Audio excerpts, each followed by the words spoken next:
Hai, Assalamualaikum warahmatullahi wabarakatuh. Kami daripada kumpulan Darul Coffee akan membentangkan berkenaan dengan Business Model Canvas. Jadi, ahli grup kami terdiri daripada Muhammad Syafiq Ibni bin Muhammad Azizain, Nurul Ain Atifah binti Idrus, Fatihah Syuhada binti Raifi, dan Ani Sofia binti Adnan. Customer Relationship. Jadi, yang pertamanya adalah kupon, iaitu kami memberikan kelebihan kepada mereka yang menjadi ahli dan pembelian sebanyak RM30 dan ke atas, mereka layak untuk mendapat kupon. Di samping itu, mereka yang mempunyai kad ahli boleh mengumpul poin serta boleh menebus barangan tertentu. Yang kedua adalah promosi.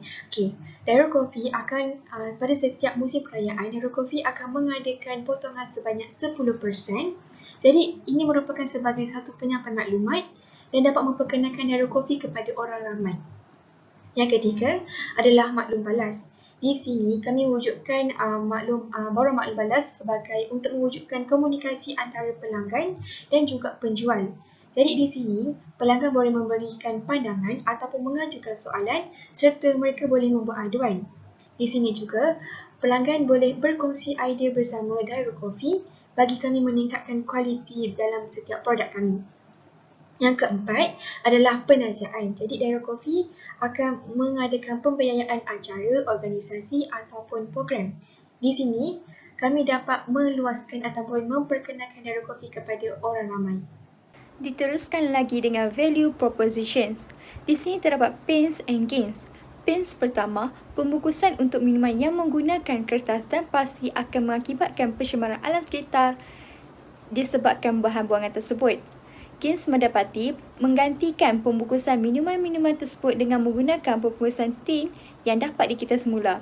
Value proposition bagi Darul Coffee menawarkan pembungkusan yang mudah dan kemas untuk para pelanggan, iaitu menggunakan pembungkusan minuman bertin ataupun can bottle. Pains kedua, kebanyakan psikologi orang ramai menyatakan bahawa kedai kopi hanya untuk orang yang kaya kerana harga yang mahal.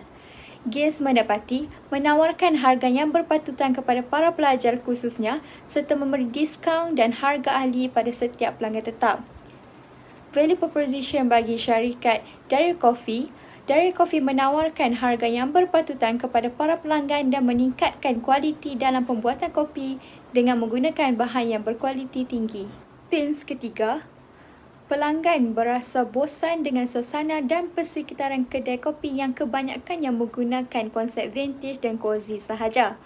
Gains mendapati pembaharuan dan inovasi dari segi suasana dan persekitaran kedai kopi yang berkonsepkan kereta api yang akan membawa kelainan dan memberi tindak balas positif dari para pelanggan. Oleh itu, value proposition Darul Coffee menggunakan konsep coffee bar yang mempunyai kopi dan pencuci mulut dan reka bentuk kedai seperti kereta api. Pains yang terakhir, para pelanggan khususnya pelajar sukar dan tidak mempunyai masa untuk pergi kedai kopi yang terletak di tengah bandar. Gains mendapati lokasi kedai kopi yang berada berdekatan dengan universiti dan pejabat dapat menarik perhatian orang ramai. Oleh itu, value propositions bagi syarikat Darul Coffee, lokasi perniagaan berada di kawasan yang strategik iaitu berdekatan dengan institusi pendidikan dan bangunan pejabat. Ini merupakan gambaran bentuk can bottle dan drink konsep. Seterusnya, channel. Darul Coffee menggunakan pendekatan strategi saluran pemasaran iaitu mempromosikan perniagaan melalui sosial media bagi menarik lebih banyak perhatian daripada para pelanggan. Kami menggunakan kaedah yang sesuai bersamaan dengan dunia teknologi yang semakin canggih ini. Strategi saluran pemasaran melalui media sosial seperti Instagram, Twitter, Telegram, Facebook dan sebagainya di bawah nama yang sama iaitu Darul Coffee. Hal ini kerana pendekatan ini akan membantu lagi perniagaan Darul Coffee dikenali ramai.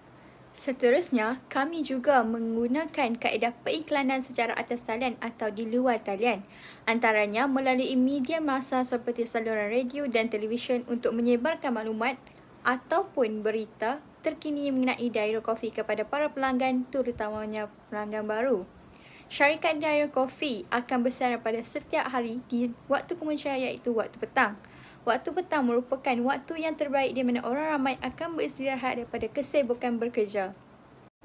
Akhir sekali, kami menggunakan strategi masuk ke pasaran bagi saluran perniagaan iaitu jualan.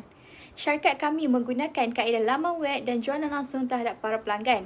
Pendekatan jualan langsung dengan orang ramai akan berkunjung ke kafe Dairo Coffee pada setiap hari kecuali hari Jumaat daripada pukul 8 pagi hingga 10 malam. Di samping itu, para pelanggan juga dapat membeli barang dagangan kafe kami seperti tumbler di laman web syarikat kami iaitu www.dairocoffee.com. Para pelanggan juga dapat menempah khidmat penghantaran makanan dan minuman yang tersenarai di dalam menu melalui laman web dan aplikasi yang disediakan untuk dihantar ke rumah. Customer segment. Jadi, Dairo Coffee memfokuskan kepada 4 golongan customer. Yang pertamanya adalah pelajar. Jadi, Dairo Coffee menawarkan harga yang berpatutan serta pelajar juga dapat menikmati diskaun daripada Dairo Coffee. Seterusnya, produk yang ditawarkan oleh Dairo Coffee juga adalah produk yang mudah untuk dibawa kerana dalam bentuk bungkusan dan juga minuman bertin. Yang keduanya, Dairo Coffee juga memfokuskan kepada orang yang bekerja. Hal ini kerana mereka kesuntukan masa untuk membuat sarapan. Dairo Coffee juga mengadakan perkhidmatan penghantaran makanan dan pembayaran tanpa tunai. Yang ketiga adalah pencinta kopi. Dairo Coffee menawarkan pelbagai perisa kepada pencinta kopi dan suasana di dalam kedai Dairo Coffee juga adalah seperti konsep kereta api. Yang keempat adalah penduduk Bangi.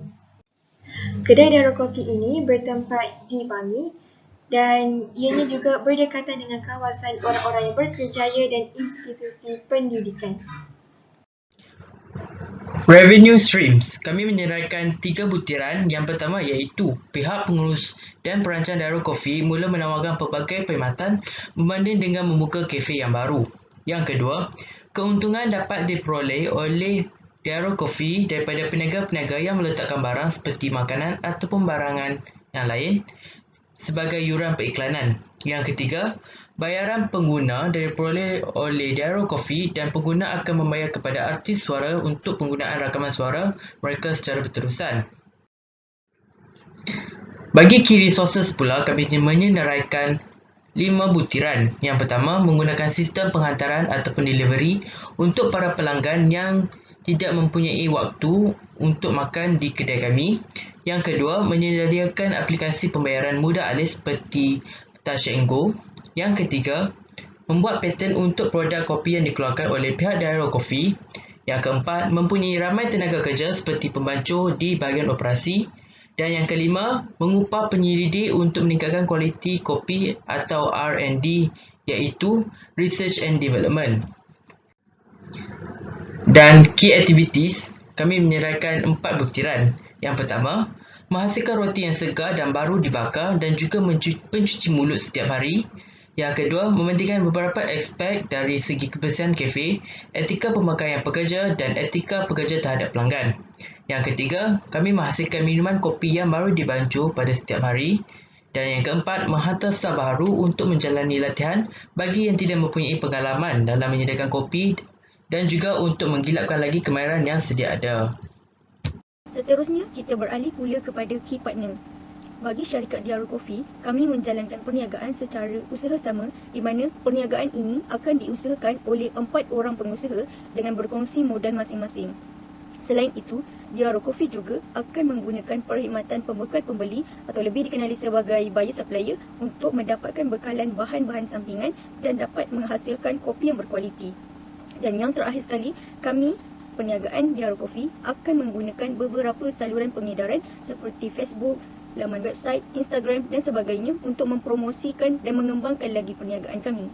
Bagi kaedah motivasi pula, perniagaan Dairo Coffee telah menggunakan 2 kaedah iaitu pengurangan risiko dan pemerolehan sumber untuk mengekalkan nama baik perniagaan dan mampu memberikan pulangan yang tinggi dalam jangka masa panjang. Terus sedikit tentang cost structure. Okey, cost structure atau lebih dikenali sebagai struktur cost dapat didefinisikan sebagai sejumlah kos yang terlibat untuk menjalankan perniagaan berdasarkan modal bisnes yang dirancang. Kesemua aspek ini adalah untuk membina dan menyampaikan tawaran nilai, mengekalkan perhubungan dengan pelanggan dan seterusnya mahu menjana pendapatan untuk menampung kos-kos yang perlu ditanggung. Antara ciri-ciri bagi aspek struktur kos ialah yang pertama kos tetap dan yang kedua kos boleh ubah. Kos tetap merupakan jumlah kos yang tidak akan berubah walaupun berapa banyak produk atau perkhidmatan yang telah ditawarkan. Manakala, bagi kos boleh ubah pula dapat diterjemahkan sebagai kos yang bergantung berapa banyak produk atau perkhidmatan yang dihasilkan. Justru, semakin banyak produk yang dihasilkan, semakin tinggi kos syarikat.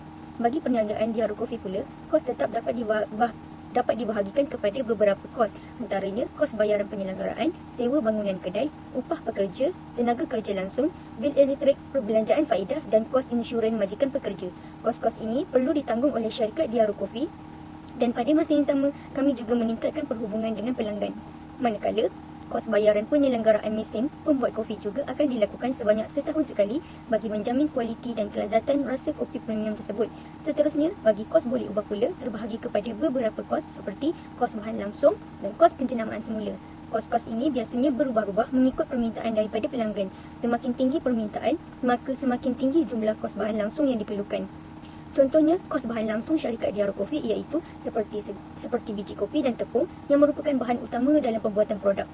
Disebabkan permintaan yang tinggi terhadap kopi dan pastry, dengan ini setiap hari jumlah bahan mentah yang perlu adalah tidak tetap dan berubah-ubah. Selain itu, syarikat di Haru Coffee juga telah menanggung kos penjenamaan semula untuk memajukan syarikat ini agar dapat dikenali ramai. Hal ini kerana penjenamaan adalah sesuatu yang sangat penting dalam memasarkan produk atau perkhidmatan ke arah yang lebih tinggi.